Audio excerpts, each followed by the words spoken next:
Mass Effect Andromeda is the fourth entry into a series which began back in 2007. Since then, the series has gained millions of fans across the Milky Way galaxy, but how does this new one stack up? Well, I have some good things to say and some bad things to say, so let's get started.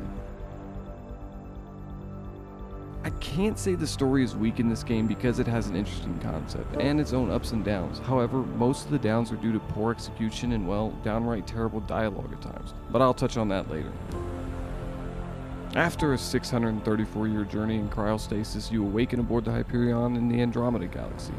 You will be playing as one of the Ryder siblings, and after awakening you will find out that your other siblings, still stuck in cryo, won't be joining you for a while, and your only option is to move forward. Your first mission is to investigate Habitat 7, the first of many gold worlds that could harbor life for the new Milky Way migrants. Upon arriving, you will quickly be introduced to the main antagonist of the game, known simply as the Ket. After a series of events unfold, you are dubbed the Pathfinder.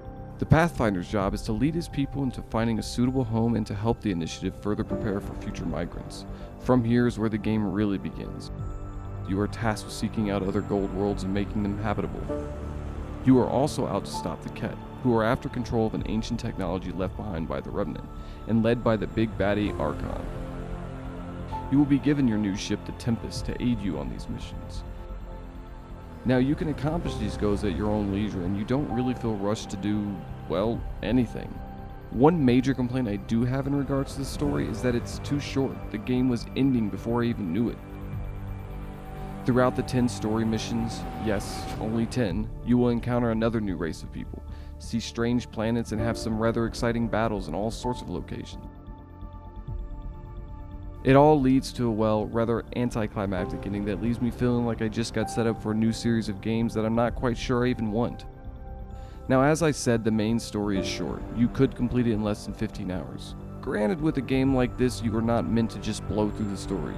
You are meant to explore and complete optional goals. However, even doing so, I can't see this game stretching beyond 50 hours. And yeah, there is some multiplayer you could venture into, and it is fun, but Mass Effect has always been about the single player experience, and I can't help but feel they skimped a bit here.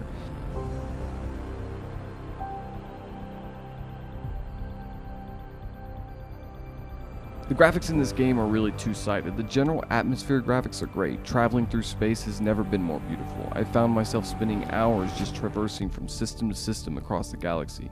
Yeah, there's not much to do other than scan a planet here, shoot a probe there, but honestly it was kind of peaceful and relaxing. The only thing I felt like it was missing was a nice voiceover from Neil deGrasse Tyson. And so some of the spookiest features of modern physics reveal themselves as we probe matter on its deepest level. In combat and general play, the animations, for the most part, are fine. It's that moment you step back onto the Tempest and speak with your crew that your immersion is broken and the comedy begins. We've recently lost contact with our scientists.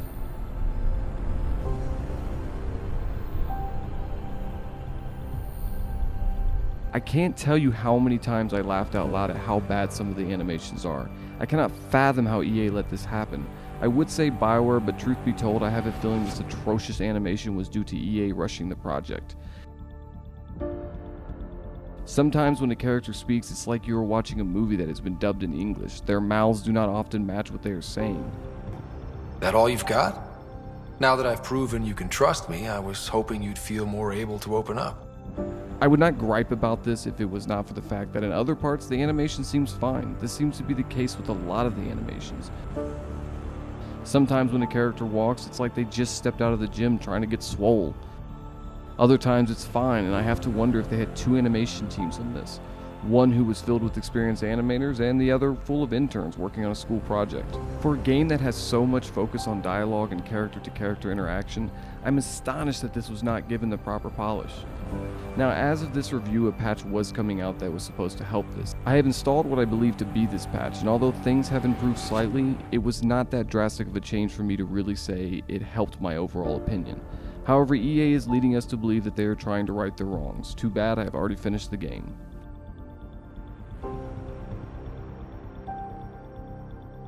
Just like the graphics, the sound in this game has its hits and misses.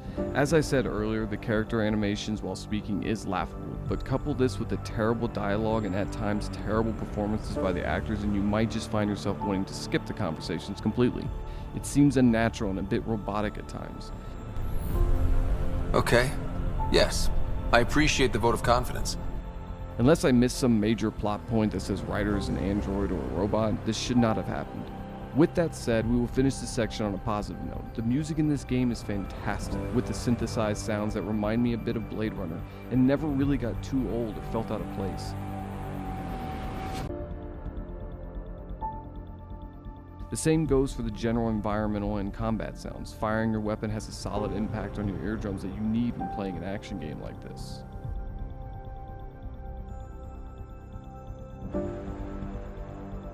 This game actually has a pretty good blend of RPG and action elements that I would put it on the level of Mass Effect 2, at least in regards of gameplay.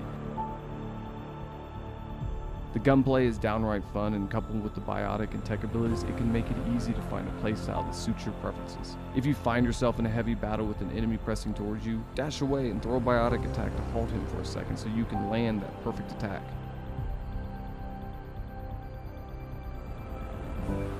To gain more biotic tech or combat skills, you will need to level up your character. You will do this through the normal RPG routines, taking down enemies, completing story or side quests, but to be honest, most of the side quests are a bit shallow. Go here, scan this, return. Although I completed several side quests, none of them felt important enough for me to care.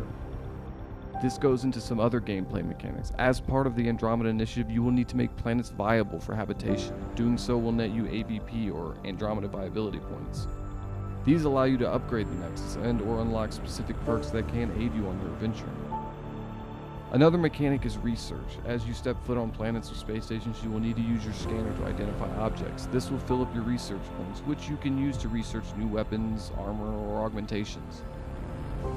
As much as there is to do in this game, most of these mechanics felt unnecessary. If you are on this ride just for the story, you don't even really need to do them. However, completing them can make the latter parts of the game much easier. Plus, they are a good way to explore the galaxy and gain XP. Just don't expect much exposition or excitement.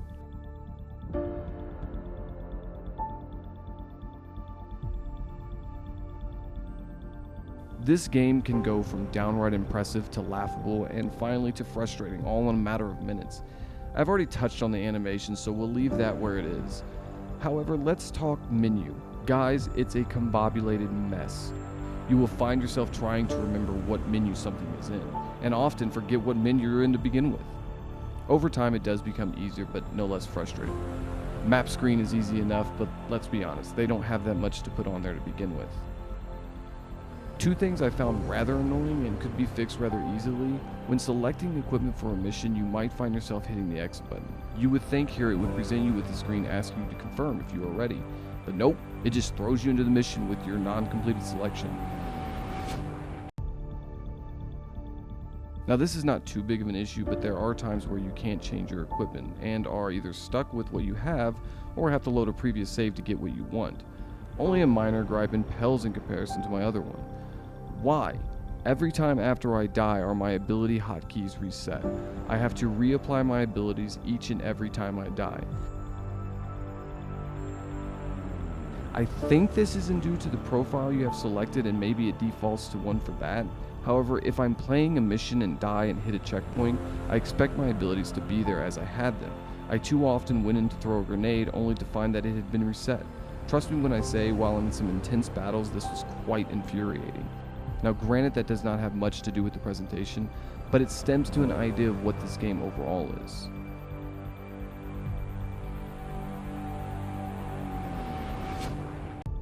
Guys, I wanted to love this game, but I don't. Nor do I hate it. It's not a bad game by any means, it's just not that great. If I had to sum it all up, it would be that it's simply mediocre. It feels rushed, not finished, and ultimately lacks the polish that the original had. Those were filled with their own issues I could overlook if it was 2007. 10 years later and the issues seem far worse than they ever were. I know that most of the original development team left BioWare, and I'm not sure if the current devs are to blame or EA. This game can provide a good space adventure, but I can't openly recommend it to everyone. If you are a fan of Mass Effect, sure, pick it up. just don't expect it to be on the level of its predecessors. If you're not a fan of Mass Effect, then I say wait. Wait until the patches are done to see if that resolves anything. However, I would not hold my breath, but it's a hope. Otherwise, wait for this game to drop down in price. It's not worth $60, $40 maybe, $20 definitely. Right now, and especially if you're on PlayStation, there are far better games to spend your hard-earned cash on. Just leave the Andromeda Galaxy for another time. Anyways, guys, thanks for watching the review. I hope you liked it. If you haven't checked out our show, check out our weekly show. We do giveaways. We have a lot of other stuff. But if you like what you see, hit subscribe and hit that like button. If you want to see us maybe review something else, go ahead and comment below. Otherwise, guys, again, thanks for watching, and we will see you next time.